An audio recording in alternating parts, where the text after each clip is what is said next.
सोचते हैं। Thank you, धन्यवाद।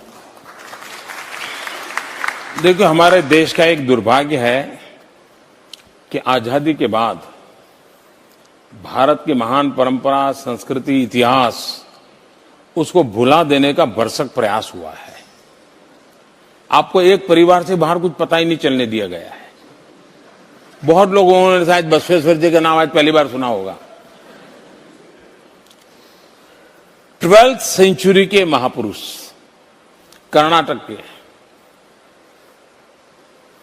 और मैं आप में से किसी को रुचि हो तो भगवान बसवेश्वर के वचन पढ़ने जैसे हैं और आज सभी भाषाओं में उपलब्ध है, सभी भाषाओं में उपलब्ध है।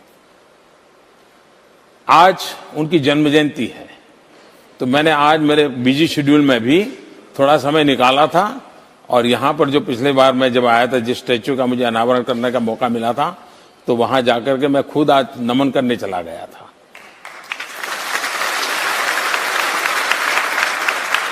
देखिए, हमें हमारे लिए गर्व ही नहीं है, हमारा दुर्भाग्य है जी। हमें अपनी महानताओं का पता ही नहीं है।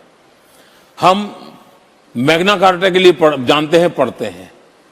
हम डेमोक्रेटिक वैल्यूज के लिए दुनिया से सारी बातें होता है।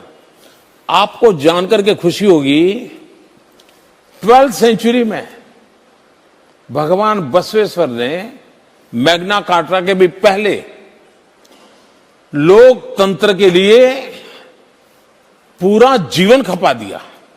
उन्होंने एक अनुभव मंडपम नाम की व्यवस्था की और समाज के सब वर्ग के लोग वहां बैठते थे और सामाजिक समस्याओं का चिंतन करते थे। और उस जमाने में कंपलसरी महिला प्रतिनिधि रहती थी उसमें, 12th सेंचुरी में, और सामाजिक समस्याओं का निदान निकालते थे और फिर समाज का प्रबोधन करते थे।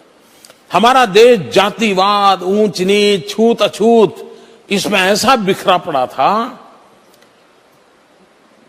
भगवान बसवेश्वर ने इन सबको एक छत्र छाया में ला करके ऊंच नीच, जातिवाद को समाप्त करके सबको जोड़ने का बहुत बड़ा काम किया था।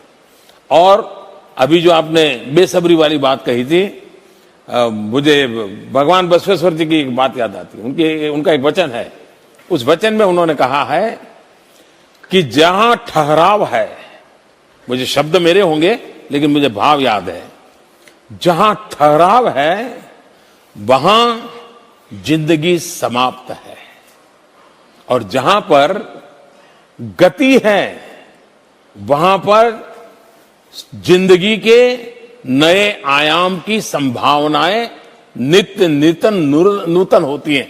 इस प्रकार का भाव भगवान बसवेश्वर के वचन में है, जहां ठहराव को मृत्यु माना है उन्होंने उस जमाने में। और इसलिए मैं समझता हूं कि लोकतंत्र के लिए, विमेन एम्पावरमेंट के लिए, सोशल कॉन्शियसनेस के लिए जो काम भगवान बसवेश्वर ने किया है, आज भी हमारे देश को और दुनिया को मार्गदर्शक है।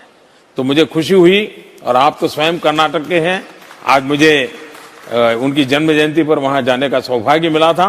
और हम सब और मैं तो चाहूंगा कि हमारे स्कूलों के बच्चों को पता होना चाहिए कि अनुभव मंडपम नाम की डेमोक्रेटिक इंस्टीट्यूट कैसे उस जमाने में डेवलप की होगी, कितनी बड़ी दीर्घ दृष्टि होगी एक महापुरुष की जिन्होंने इस काम को किया होगा।